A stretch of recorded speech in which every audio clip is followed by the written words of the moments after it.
bersama saya sudah hadir dua tokoh yang luar biasa, Bapak biasa di luar. Mulyo Hadi Purnomo. Ini terbang dari Jakarta ya Mas Mul? Yes. Ya, Mas Mul ini Demi terbang dari RSKW. Jakarta karena memenuhi undangan RSKW. Katanya kalau tidak datang beliau ini merasa Walat. Dan di sebelahnya ini Mas Anas Sahirul Alim dari KPID Jawa Tengah, Komisi Penyiaran Informasi Daerah Jawa Tengah. Artinya ini gubernur, kalau ini presiden begitu. Saya dari presiden. Iya, jadi saya bersama dua orang yang punya kapasitas dan punya. Beliau adalah Dewan Pertimbangan Agung. Iya, kita akan berbicara tentang rokok ilegal. Bagaimana radio, bagaimana publik perlu belajar melakukan sebuah edukasi dan memberikan pencerahan kepada publik. Saya ingin bincang-bincang dengan Mas Mulyo dulu. Ya. Kita berkabar dulu Mas Mul. Gimana kena macet? Ya, perhitungan saya tadi dengan Mas Anas itu cuma 9 menit, ternyata setengah jam lebih itu di kemacetan. Jadi Alhamdulillah. Google Map-nya. Jadi ini adalah pengalaman langsung yang saya kira perlu dinikmati. Semarang Demak itu kelihatannya dekat, ketika ada sumbatan begitu ya seperti ini. Ya. Tapi alhamdulillah bisa sampai di sini. Alhamdulillah, meskipun agak terlambat ya. Ini sendiri-sendiri atau berdua tadi? Bareng Kita bareng. kan KPI pusat dengan KPID harus kompak. Kalau derek itu namanya bareng. Tapi mobilnya pakai mobil KPID gitu kan. Ya, oke. Ini sinergi yang baik. Kembali ke laptop tentang rokok ilegal ini. Tema ini sudah sering kita bicarakan, kita dialogkan, tetapi saya kira namanya rokok itu kan sesuatu yang menjadi magnet. Jadi semakin kita menjauh, rasanya semakin memagnet, menyedot begitu. Jadi susah juga untuk meninggalkan. Tetapi saya kira tidak apa, sejauh kita itu bisa mensikapi untuk beberapa hal. Nah, beberapa hal ini diantaranya jangan merokok yang tidak legal, artinya ilegal. Karena kalau merokok yang ilegal itu dosanya jadi berlipat-lipat. Setuju Pak Mul? Saya harus hati-hati ketika bicara tentang rokok, meskipun kita dalam tema ini adalah bicara tentang rokok ilegal. Iya. Yang pertama memang di dalam aturannya, karena ini disiarkan di radio juga ya. Yang patut diingat dan dicatat oleh pendengar semua bahwa kita sedang membicarakan tentang rokok ilegal dan antisipasi untuk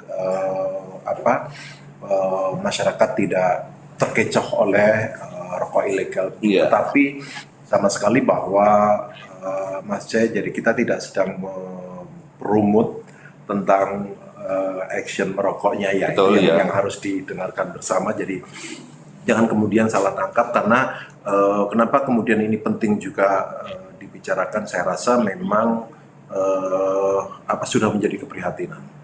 Di tengah terus naiknya harga rokok, lalu kemudian bermunculan rokok-rokok ilegal, produksi rumahan yang saya rasa memang tidak memberikan kontribusi apapun kepada negara.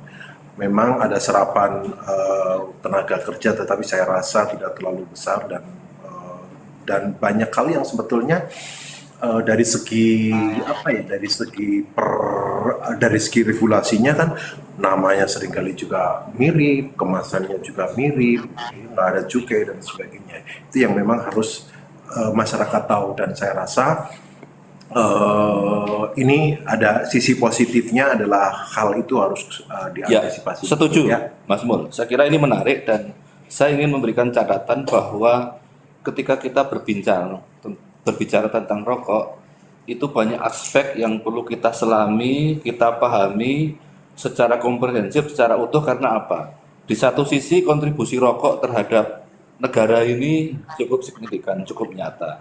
Tapi di sisi yang lain, implikasi yang ditimbulkan secara kesehatan, menurut WHO, menurut data-data di jurnal kesehatan, itu juga nyata. Karenanya bagaimana melakukan win-win solution ini yang terpenting, supaya tidak terjadi istilahnya ini kemudaratan begitu. Rokok ilegal saya lebih suka menganalogikan seperti tentang miras oplosan. Ya, miras oplosan ini dampak korban yang jatuh karena itu itu dalam sejarah kan sering kali terjadi. Ya. Nah, ilegal itu saya kira sama karena tidak terfilter oleh aspek-aspek yang menyangkut higienitas, kesehatan dan lain sebagainya sehingga kita perlu hati-hati. Apakah dari kacamata itu Mas Anas punya pandangan atau mungkin hal yang perlu di-share untuk pendengar di dalam dialog pagi ini? Iya, ini ya kebetulan saya juga bukan ahli hisab ini ya. Nah, saya rukyat ini ya. Oh, rukyat. Iya. Kalau Mas Nur kan ahli hisab gitu. Oh, betul, betul. Tapi setidaknya ya kita harus paham. Jadi ini terjadi hal yang khilafiyah gitu ya.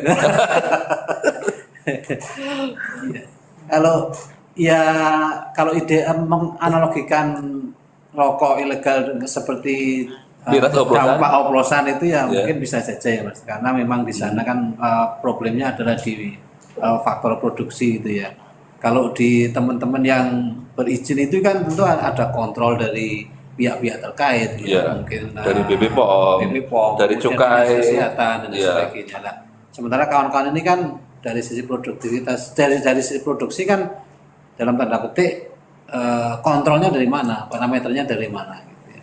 Makanya tadi benar yang disampaikan Mas Nurul, saya sepakat bahwa ya kita masyarakat harus diedukasi mengidentifikasi bentuk-bentuk rokok ilegal itu, yang ya. bagaimana itu ya. Nah, kemudian yang harus dijauhi yang bagaimana. Saya pikir ini yang harus disosialisasikan kepada masyarakat sehingga masyarakat terhindar dari konsumsi terhadap rokok ilegal Ya. ini. Kalau iklan di media atau mungkin promo di media kan lebih banyak dilakukan oleh kawan-kawan di rokok yang legal kan ya. Legal. Tapi mereka kan mungkin bermainnya di tempat yang lain, mungkin menggunakan sarana Ya. yang lain. Nah, ini yang harus digencarkan di masyarakat ya. Masyarakat harus melek terhadap identifikasi rokok ilegal ini. Oke, baik. Bentuknya bagaimana, mengenalinya bagaimana. Nah, itu saya pikir yang cukup efektif sehingga mereka terhindar dari konsumsi rokok ilegal. Selain dari mungkin campaign ya. Campaign salah satunya lewat radio ini. Tapi juga campaign langsung ke masyarakat cara mengidentifikasi keberadaan rokok ilegal itu yang bagaimana. Itu juga penting. Ya, oke, baik. Mas Anas dan Mas Mul, pemirsa, dialog kita ini bisa diikuti secara live di RSKW 104.8, kemudian juga dirilis secara live oleh TV Desa. Silakan pemirsa ataupun pendengar di mana saja berada mengikuti. Dan kembali kepada topik, saya ingin memberikan satu benang merah begitu. Rokok ilegal ini memang menjadi sesuatu yang kita perlu bersama-sama bagaimana meminimalisasikan begitu. Karena di sisi yang lain hal itu ketika dibiarkan akan merugikan Negara. masukan secara teks kepada negara secara cukai secara dan itu sangat signifikan. Apalagi rokok ini 5 besar imperium rokok di Indonesia itu telah memberikan sumbangan hampir 10% APBN. Artinya ini kan nilai yang spektakuler dan karenanya semua komponen bangsa stakeholder ini perlu memanai itu bagaimana langkah-langkah untuk gempur rokok ilegal perlu dilakukan. Dan hari ini dialog kita di Radio Suara Kota Wali kembali mengangkat tema ini, artinya apa? Karena ini menjadi concern yang memang kita serius untuk bisa melakukan kampanye bersama. Mas Mul, Ya. kontribusi rokok di banyak sektor olahraga, budaya, penghijauan, kesenian ini sebegitu nyata. Dan Mas Mul barangkali bisa memberikan satu afirmasi supaya win-win solution yang tadi saya sampaikan itu bisa dimaknakan secara lebih utuh di dalam implementasinya secara lebih konkret. Iya, di tengah gerakan memang tidak hanya menggempur rokok ilegal saja. Masyarakat internasional kan memang sekarang kecenderungannya kan lebih menganggap bahwa rokok ini nanti mengganggu kesehatan dan sebagainya, termasuk juga di Indonesia. Bahkan beberapa kali di dalam forum-forum yang mengundang KPI itu gerakan masyarakat anti tembakau itu juga beberapa kali dan memaksa kepada KPI untuk membuat regulasi bahwa melarang sama sekali semua jenis iklan yang tayang di penyiaran. Tapi kami sampaikan bahwa sebetulnya kan sepanjang memang undang-undang di dalam undang-undang regulasi yang lebih tinggi itu di situ memang dimungkinkan dan masih menyebutkan bahkan agak spesifik juga gitu kan di setengah 9 diperbolehkan oleh undang-undang kesehatan, kita rujuk ke sana. Jadi kita tidak berani untuk kemudian membuat aturan yang lebih dari apa yang memang ada regulasi di atasnya. Tapi kita memahami bersama bahwa ini menjadi persoalan, tetapi saya pikir pertimbangannya kan memang banyak. Tidak semata-mata kemudian menghentikan begitu saja, karena ada beberapa hal yang dipertimbangkan termasuk buruh, nasib buruh, termasuk juga bagaimana kemudian pendapatan dan kepentingan yang manfaat yang mungkin CSR yang mungkin selama ini dibawa oleh mereka begitu. Dan berbicara tentang CSR gitu Pak Mul, ada banyak harapan atau mungkin masukan-masukan bahwa rokok oke, tapi insentif yang diberikan kepada masyarakat, feedback yang diberikan juga harus signifikan. Apalagi ini kita bicara di Demak, dan Demak adalah bagian dari sentra yang menghasilkan tembakau juga. Jawa Tengah apalagi, Jawa Tengah ini memberikan support tembakau kelas wahid begitu, yang juga luar biasa. Ada barangkali usulan atau mungkin kritik terkait bagaimana melakukan satu proses sharing and caring ini bisa dilakukan secara lebih elok begitu?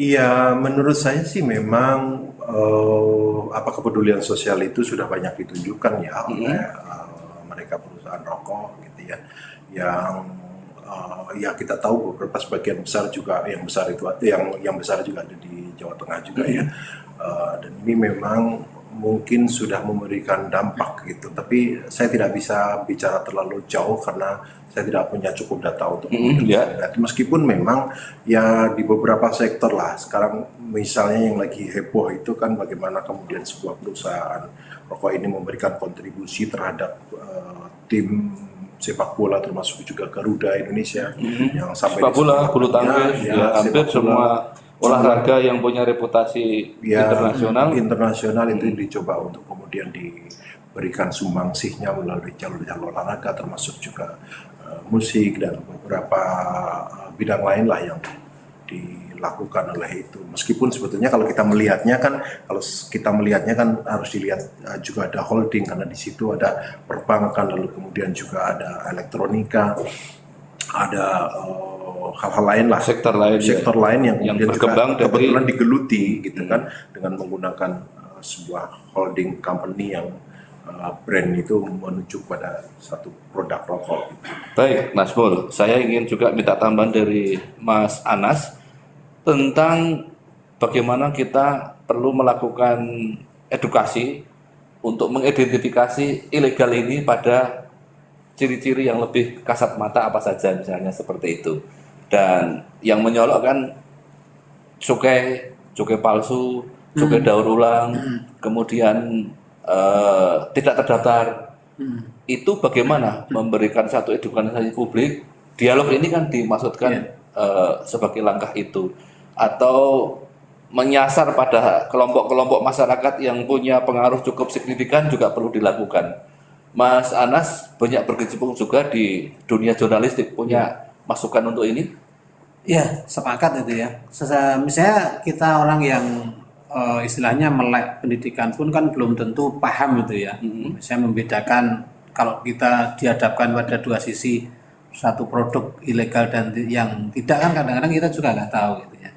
Nah makanya ini lebih digencarkan lagi sosialisasi tentang identifikasi keberadaan rokok ilegal dan tidak. Ya tadi menggandeng semua elemen masyarakat termasuk media, termasuk hari ini dan sebagainya. Kemudian menggandeng kelompok-kelompok yang punya pengaruh di masyarakat. Bisa dengan Karang Taruna, kemudian kawan-kawan yang bergerak di pedesaan. Apalagi ini disiarkan juga oleh TV desa itu ya. Mereka yang mohon maaf bukan berarti menafikan tingkat pendidikan mereka, tapi kan sasaran rokok ilegal kan kebanyakan memang ke daerah periferi kan, di daerah pinggiran, daerah pedesaan, yang mereka mohon maaf juga buta dalam hal identifikasi terhadap itu. Nah, jangan sampai kemudian mereka mengeluarkan uang, kemudian dampaknya bagi kesehatan juga sudah rokok sendiri didengungkan punya dampak kesehatan yang WHO sendiri ya. Itu kemudian dari sisi higienitas produk mereka juga mengkonsumsinya berdampak juga bagi kesehatan mereka. Akhirnya kan mereka menjadi orang yang sasaran semua sisi-sisi buruk begitu. Ini saya jadi ingin berbicara pada aspek yang lebih makro begitu. Mas Mul dari KPI, Mas Anas ini dari KPID. Ketika kita berbicara tentang monitoring dari radio-radio LPPL yang ada di Indonesia itu bagaimana? Kemudian Jawa Tengah mungkin ada data juga RSKW pada positioning seperti apa? Ini penting untuk seluruh komponen yang terkait dengan LPPL ini bisa melakukan koreksi ataupun evaluasi. Kami Iya, kalau dalam amatan kami di KPI Pusat ya, memang ada kenakalan dalam tanda kutip begitu yang dilakukan oleh lembaga penyiaran, terutama yang dilakukan oleh stasiun televisi yang kemarin memang beberapa muncul misalnya pada liputan arus mudik gitu ya. Mereka sudah berani memunculkan logo sebuah perusahaan rokok atau mungkin brand rokok lah. Saya tidak mengatakan karena identifikasi apakah ini perusahaan ataukah ini brand itu agak sama gitu ya. Pada kasus yang lain memang jelas terlihat dia tidak menunjukkan brand. Yang kedua memang pada momentum kemarin pandemi itu kebangkitan gitu ya untuk recovery pandemi ini memang banyak yang kemudian memunculkan produk yang agak disamarkan bahwa itu adalah iklan layanan masyarakat dalam konteks recovery begitu ya dari pandemi untuk kemudian kebangkitan ekonomi dan sebagainya gitu. Tapi identifikasi yang kami dapatkan ini bukan perusahaannya tetapi lebih kepada produknya. Maka kemudian kami berikan tindakan atas itu. Jadi sebetulnya kan kalau kami bicara tentang bagaimana menempatkan sebuah holding gitu ya, PT bla bla bla gitu ya. Itu pada momentum yang kita misalnya Natal tahun baru, Idul Fitri, lalu kemudian kemerdekaan. Batasannya kita di tiga itu, tidak momentum itu. Kalau selebihnya mau cari-cari tempat yang lain, ada pandemi lah, ada penetapan awal Ramadan, kita tidak bisa terima. Menutup mata gitu ya. Ya, kita tidak bisa memberikan kesempatan. Ya, yang bisa seringkali dimunculkan konteksnya kemerdekaan adalah bagaimana meningkatkan nasionalisme dan iklan itu memang arahnya lebih ke sana. Terus kemudian Ramadan dan Idul Fitri bagaimana kemudian bisa membangkitkan ketakwaan, kemudian Natal dan Tahun Baru, kemudian juga membahas spirit bagaimana menatap tahun depan dan menatap Indonesia ini dengan kacamata yang jauh lebih optimis begitu. Oke, Selebihnya yang lain ya jangan cari kesempatan untuk ikuti aturan di 21.30. Iya. Oke, terima kasih Mas Mul, Mas Anas. Saya ingin Anda untuk bisa memberikan satu review di Jawa Tengah ini bagaimana konstelasi yang terjadi, kemudian RSKW pada positioning yang mana. Ini penting untuk menjadi semacam koreksi atau memberikan awareness di dalam kita melakukan sikap yang lebih tepat dan bijak begitu. Ya, kalau Pak Mul tadi kan secara landscape nasional itu. Betul, ya. Ini Jawa Tengah. Kalau kita Jawa Tengah ya beberapa kali kita dengan kawan-kawan KPID melakukan monitoring dan evaluasi ke lembaga-lembaga penyiaran baik radio dan televisi ya. Ada banyak tantangan dan juga ada banyak hal yang memang harus di sisi lain diapresiasi, tapi ada beberapa hal yang memang harus diselentik istilahnya gitu. Karena ada sedikit keluar dari jalur rapat rabu-rabu gitu ya. Ya maklum itu kira. Apalagi di masa pandemi ya, pasca pandemi. Kita memang itu dialami oleh semua pihak termasuk dari sektor lembaga penyiaran semua mungkin ibaratnya ya tidak sampai terseo-seo tapi sedikit problem masalah ya. Nah ini juga kita edukasi kemudian kita ajak mereka berkreativitas bagaimana bangkit dari pandemi. Tapi kemudian kreativitas itu kemudian jangan sampai keluar dari regulasi yang ada, itu baik regulasi yang dimiliki oleh negara maupun yang dikeluarkan oleh lembaga independen negara, misalnya seperti KPI yang kemudian itu harus taati juga. Ada beberapa misalnya kemarin kita mendapati tadi misalnya aturannya 21.30 ada yang masih melakukan, bahkan pagi pun juga muncul itu ya. Promo iklan yang harusnya itu jamnya bukan pada jam itu. Tapi masih muncul begitu. Ya. Kemarin misalnya di salah satu kota di Jawa Tengah, di daerah Pantura bagian selatan itu mereka mengeluarkan promo atau iklan obat kuat itu di masa-masa pagi yang itu dinikmati oleh semua usia, padahal aturannya kan. Oke, baik, Mas Anas. Saya tambahkan nih beberapa kasus kan yang muncul ini yang kemudian menjadi salah kaprah ya. Betul. Kampanye atau iklan gerakan anti rokok ilegal itu dibuat oleh beberapa, kan memang agaknya ini dibuat oleh beberapa kabupaten kota ya. Betul. Karena semangatnya adalah mencegah bagaimana kemudian rokok ilegal ini tidak menyebar luas, terus kemudian masyarakat juga menjadi tahu. Tapi yang salah dan beberapa kemudian masuk di KPU pusat itu, ini ada beberapa pendekatan yang salah. Misalnya kita kan jelas bahwa kalau sebelum pukul 22 jangan meskipun itu mengedukasi masyarakat, ada adegan bapak-bapak merokok, ya jelas nggak boleh itu kan. Yang kedua juga memunculkan kemarahan yang tampaknya juga tidak mengedukasi anak-anak dengan misalnya dari NTB kalau nggak salah itu kasih videonya ke saya gitu loh. Lah ngapain kemudian kok kemarahannya sampai kemudian bawa parang dan sebagainya gitu kan. Itu juga hal yang tidak bagus. Jadi melakukan kampanye atas itu, jangan kemudian melakukan hal yang salah, termasuk juga membuat adegan merokoknya itu sendiri. Yang terpenting poinnya adalah bagaimana kemudian bisa mengedukasi masyarakat dan tidak juga menyarankan orang untuk kemudian apalagi itu anak-anak di zaman anak-anak untuk menyarankan orang merokok dan sebagainya di kalangan yang tidak tepat. Oke, baik. Pemirsa, masih bersama dengan Bapak Mulyo Hadipurnomo dan Bapak Anas Sairul Alim. Kita jeda dulu untuk break dan kita lanjutkan setelah yang satu ini.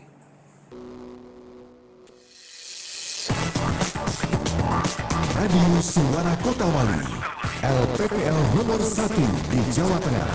Inspiring News and Music. Pemirsa, kita masih berada di dialog tentang GRI, Gempur Rokok Ilegal, istilah yang seru ini Pak Mul dan Mas Anas. Gempur rokok ilegal. Di segmen pertama tadi kita sudah berbincang tentang banyak hal, tentang dinamika yang terjadi di lapangan dan bagaimana kita mesti arif dan bijak. Pasca pandemi ini tentu kita perlu memberikan satu atensi dan membuka ruang yang lebih arif lagi bagaimana akselerasi implementasi di lapangan ini untuk bisa tetap menghasilkan hal yang produktif. Apa saja, pemirsa yang tidak bisa mengikuti langsung dialog di radio bisa mengikuti secara online di 085 740 800 740 dan live di TV Desa. Mas Mul, tadi seperti yang sudah saya singgung, kita mesti bijak pasca pandemi ini setelah keran agak dibuka, tetapi kita juga tidak boleh terlena untuk dua hal. Yang pertama, bagaimana kampanye anti rokok ilegal ini tetap bisa menjadi concern, tetapi yang di sisi yang lain concern ini untuk tidak membatasi atau memasung kreativitas dan aktivitas dalam konteks apapun yang lebih produktif. Menurut Mas Mul bagaimana? Ya, memang sejak Pak Jokowi menyatakan bahwa di ruang terbuka kita bisa melepas masker begitu, ini menjadi berita yang sangat positif begitu ya.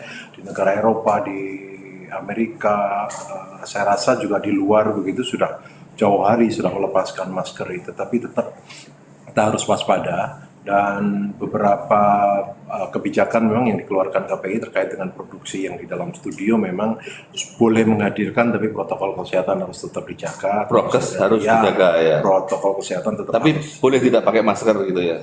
Masker Iya, sudah bisa lebih dilonggarkan. tergantung jaraknya seperti Iya. apa gitu kan. Kalau kita sudah Kita aman ya. insya Allah Apalagi aman. sudah- apalagi sudah booster kan. Iya, booster. Iya, jadi mestinya memang tadi di clear dulu, di state dulu bahwa ini semua kita bertiga ini sudah booster semua. Sudah clear ya. sudah. Apalagi saya adalah penyintas sehingga sudah bisa apa itu? Semuanya pasti. kekebalan.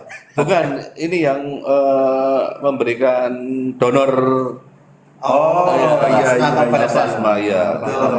Saya juga, cuman saya tidak kebetulan tidak donor karena saya dapatnya si Omikron kemarin. Gitu. Oh iya. Jadi 14 hari harus mengkarantinakan diri gitu ya.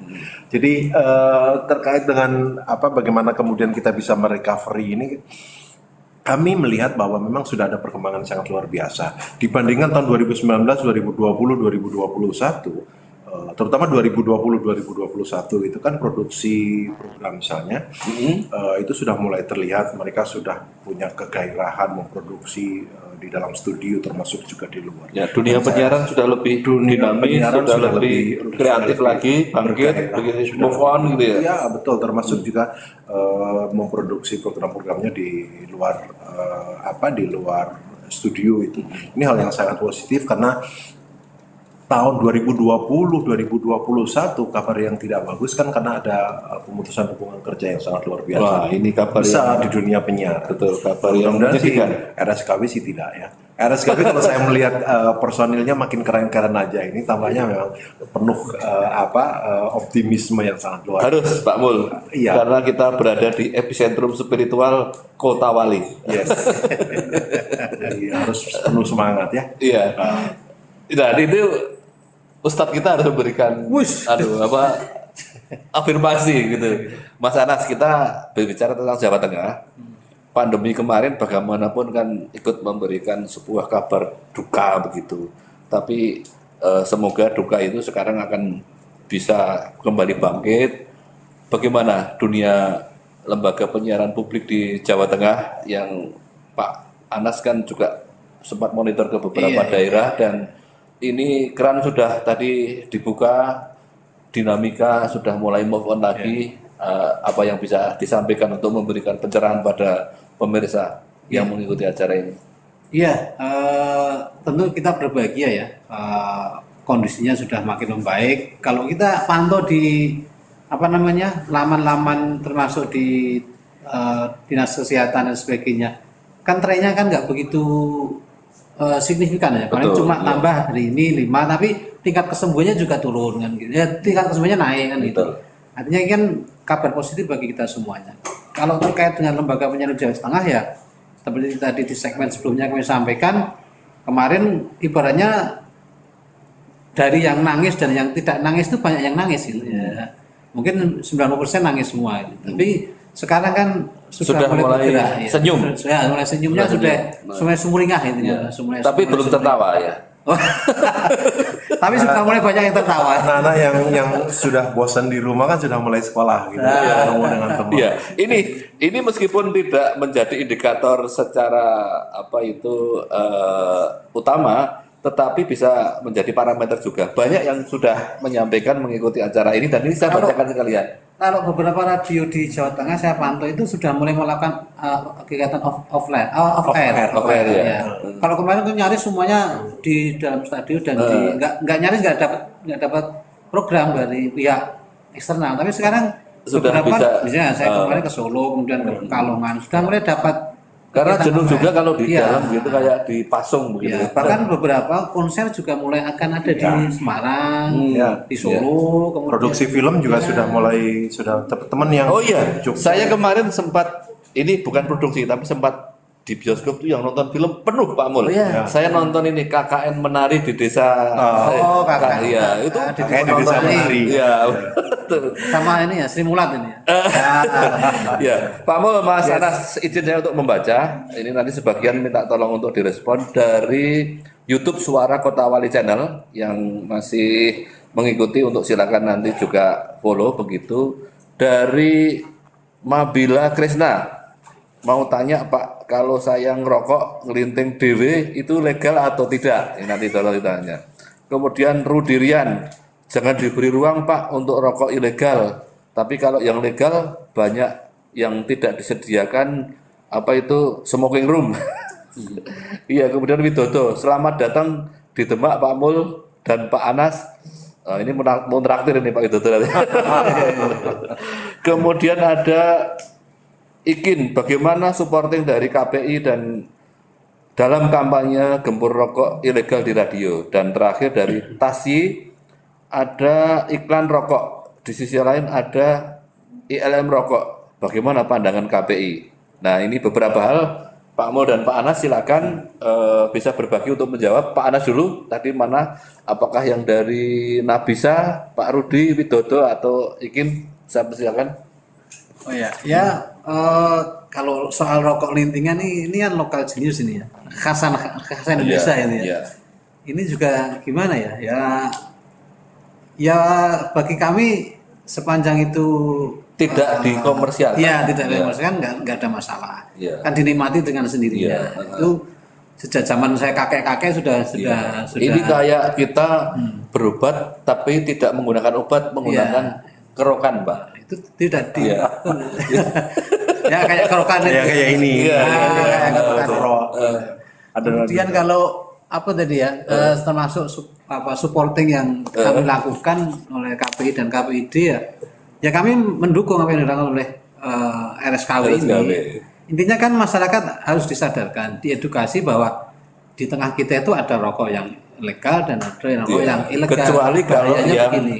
membuat rokok mau dijual tidak pakai cukai. Iya. Atau cukainya cukai palsu. Iya. Cukai yang sudah usang didaur ulang. Nah, ini jelas tidak boleh, tapi ini saya kira berbeda perlakuannya kalau dengan Tengwe ya. Ya, karena ini kan asas keadilan ya.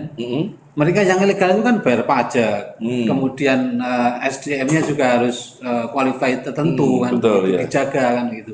Kemudian tentu pekerjanya juga harus mendapatkan bayaran yang layak kan begitu.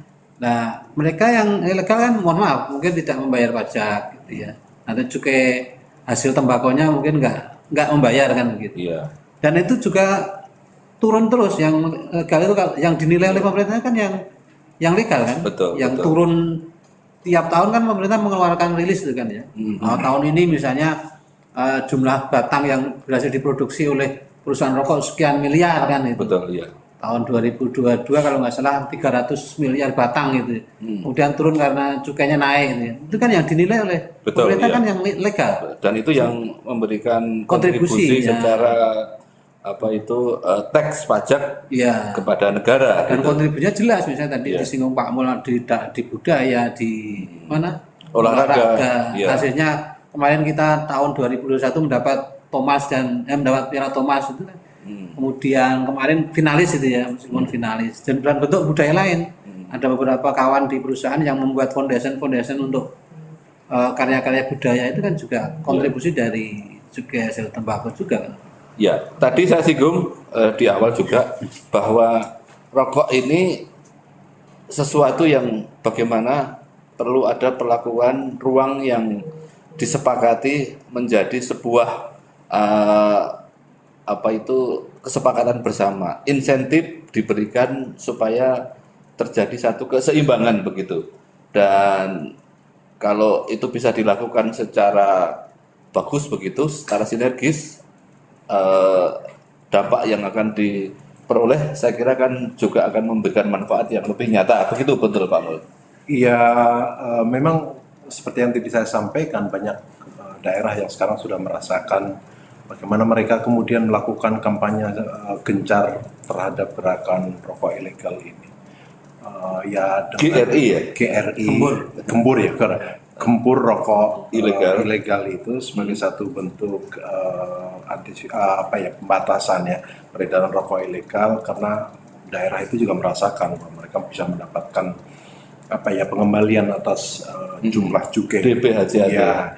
Tapi sekali lagi bahwa jangan kemudian dengan itu lalu kita seolah kemudian memberikan excuse bahwa rokok ini sesuatu yang mungkin ada sisi yang bisa didapatkan oleh pemerintah daerah, oleh hal lain yang tadi kita sebut, tapi juga dalam konteks kampanye, apalagi juga dalam konteks iklan seperti itu, melupakan bahwa aspek bahaya juga harus disampaikan kepada masyarakat tentang rokok itu, agar masyarakat juga teredukasi secara tepat. Jangan kemudian gempur, tetapi kita justru dalam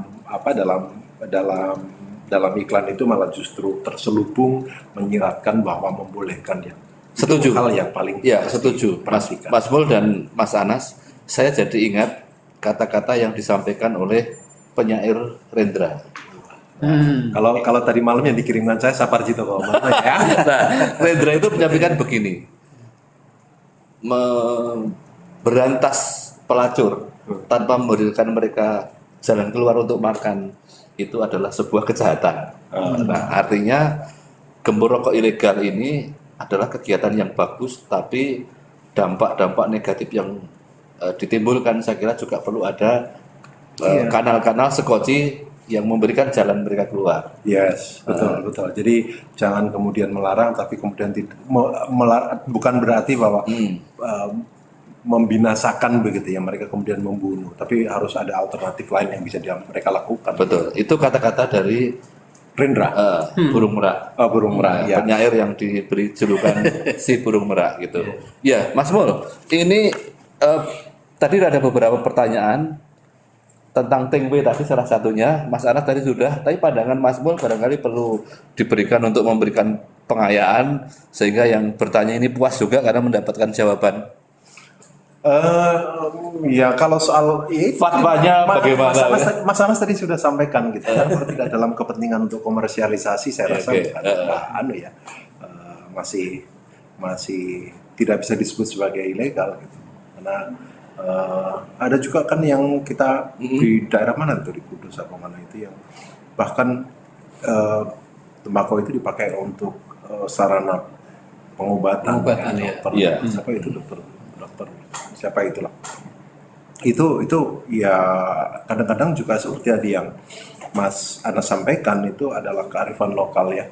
Salah satu kearifan lokal. Apalagi kalau rokoknya Tengwe-nya pakai klobot, jadi bisa lebih itu zaman kita masih kecil gitu ya. Iya, baik Mas Anas, Pak Mul dan pemirsa, kita masih ada di dialog di Radio Suara Kota Wali 104.8 dan TV Desa yang bisa diikuti secara live tentang gembur rokok ilegal, tetapi kita harus jeda untuk memberikan kesempatan yang satu ini.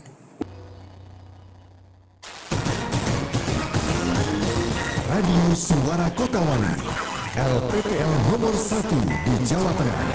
Inspiring News and Music. Pemirsa, kita masih di dialog bersama dengan komisioner dari KPI Pusat, Mas Mulyadi Purnomo, dan komisioner dari KPI Jawa Tengah, Mas Anas Sairul Alim. Dua seksi sudah kita lewati dan ini menjadi seksi paling penting dan paling menarik karena akan ada beberapa hal yang tentu menjadi pesan dan catatan bagaimana gembur rokok ilegal ini mesti harus didenyutkan, kemudian ditindaklanjuti dan menjadi agenda bersama. Tadi ada yang belum terjawab Mas Mul dari Tasi, ada iklan rokok, di sisi lain ada ILM. Bagaimana KPI dan KPI melakukan monitoring ataupun pengamatan terhadap dua hal itu. Ini mohon untuk bisa disampaikan dan seterusnya mohon ada semacam statement yang bisa menjadi catatan akhir daripada dialog kita di pagi hari ini. Ya, kalau iklan rokok memang sampai hari ini masih diperbolehkan, tetapi memang jamnya sangat dibatasi sesuai dengan undang-undang. Artinya dibatasi itu ada jam-jam tertentu seperti dengan jam tertentu karena memang undang-undang kesehatan membatasi itu. Dan P3SPS Pedoman Perilaku Penyiaran dan Standar Program Siaran merujuk itu. Sehingga hanya boleh disiarkan setelah pukul 21.30 sampai 03. Sehingga kalau 21.30 itu berjubel iklan rokok itu bermunculan itu karena memang baru dimungkinkan. Lalu ada juga iklan layanan masyarakat itu ya. Iklan layanan masyarakat yang diproduksi oleh corporate rokok memang ada. Corporate rokok itu tidak melihat, kita melihatnya bahwa itu corporate mohon maaf, corporate yang berdekatan dengan nama sebuah produk rokok itu memang ada, dan kita melihat tadi seperti yang kemerdekaan, Idul Fitri, lalu kemudian tahun baru itu. Di luar itu kita harus lihat tidak boleh menggunakan nama produk itu. Ada juga ILM yang ini gempur rokok ilegal di beberapa daerah itu marak, tetapi juga yang harus diingat bahwa jangan sampai kemudian iklan layanan masyarakat terkait dengan gempur rokok ilegal ini malah justru menyarankan orang untuk kemudian, atau apalagi anak-anak itu, untuk memberikan keleluasaan bahwa rokok ini kemudian menjadi tindakan yang diterima sebagai sesuatu yang lazim biasa. Terus kemudian juga ada yang kemarin juga muncul, kami juga dapat dari Kementerian Informatika atau Kementerian Perdagangan atau nggak salah, itu memang iklan layanan yang bicara tentang bahaya merokok. Tapi saya temukan ada satu adegan, ini jangan dimuncul, kalau bisa ini dipotong karena di situ ada adegan rokok. Nah, sebagai satu closing statement, saya pikir memang harus diingat bahwa memang produksi rokok itu sudah memberikan kontribusi pada banyak sektor itu ya. Tetapi dalam bentuk iklan layanan masyarakat, dalam konteks gempur rokok ilegal harus memperhatikan beberapa hal. Saya rasa kami selalu mendapatkan semacam konsultasi lah, kalau iklannya seperti ini boleh nggak. Nah, seperti yang tadi saya sampaikan, jangan mencegah peredaran rokok ilegal, tetapi justru seperti kita menjadi sebuah kampanye yang justru membangkitkan begitu ya. Betul, apalagi kemudian di situ ada pelibatan juga anak-anak, lalu kemudian juga perhatikan hal lain lah yang kemudian lebih etis untuk kemudian bisa dimunculkan di televisi atau juga di radio. Jadi harus diperhatikan beberapa hal, dan saya selama ini juga selalu siap menerima itu, karena konteksnya juga ini kepentingan pemerintah juga dalam pencegahan peredaran rokok ilegal itu. Oke, artinya bagaimana gempur rokok ilegal menjadi sebuah ikhtiar yang terus harus didorong, tetapi perlu lebih ada pemahaman utuh supaya tidak justru ini melahirkan seperti mengkampanyekan atau mempromot tentang aksi merokok itu sendiri. Baik, terima kasih Mas Mul dan Mas Anas. Seperti tadi di pengantar sesi ini saya menyampaikan, ini ada hal yang perlu kita berikan satu statement khusus, menjadi catatan penting bagaimana gempur rokok ilegal ini terus dilakukan secara sustainable, berkesinambungan, tetapi juga menjadi concern bersama. Barangkali ada hal yang bisa disampaikan secara khusus supaya masyarakat akan selalu ingat dan memahami memaknai ini sebagai ikhtiar yang tidak bisa dilakukan hanya oleh pihak-pihak tertentu, tapi harus secara bersama-sama. Ya, tadi mungkin saya menggarisbawahi dari Mas Sayanto ya, concern itu ya. Artinya concern itu kan tidak hanya sekedar bentuk perlawanan atau mungkin campaign itu ya, tapi juga saya pikir ketemu simpulnya bahwa kita juga harus memfasilitasi mereka yang bergerak di sektor produksi rokok ilegal itu ya. Bagaimana memfasilitasi mereka agar misalnya meningkatkan diri menjadi produksi legal kan begitu. Mereka juga butuh fasilitator kan begitu. Siapa tahu mereka tidak tahu celahnya, atau mungkin mereka menganggap bahwa ini produksi saya sendiri, kenapa dilarang kan? Artinya kita harus juga mencari solusinya. Mereka juga punya karyawan, juga punya tanggungan dari operasional yang lain. Makanya solusi yang harus dilakukan ya, selain dalam bentuk campaign, bentuk perlawanan, istilahnya gempur itu ya. Gempur itu kan kesannya kan mengerikan. Seru gitu. Harus kita musnahkan kan enggak ya. Artinya di sana juga ada karyawan, ada juga keluarga yang hidup di sana. Bagaimana kita kemudian mencari solusi bersama? Ya, tadi saya bicara memfasilitasi sebagai fasilitator mereka supaya naik dari yang gitu ya. Ilegal kemudian hijrah menjadi legal. Baik, terima kasih Mas Anas dan Mas Mul.